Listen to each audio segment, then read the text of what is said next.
সহিহ বুখারী সওম অধ্যায় হাদিস নং 1905 আলক্কামা রহিমাহুল্লাহ থেকে বর্ণিত। তিনি বলেন, আমি আব্দুল্লাহ রাদিয়াল্লাহু তাআলা আনহু এর সঙ্গে চলতেছিলাম।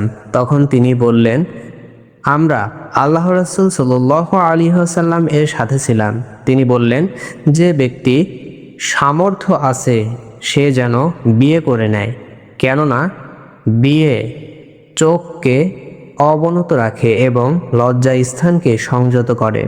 আর যার সামর্থ্য নেই সে যেন সওম পালন করে, সওম তার প্রবৃত্তিকে দমন করে।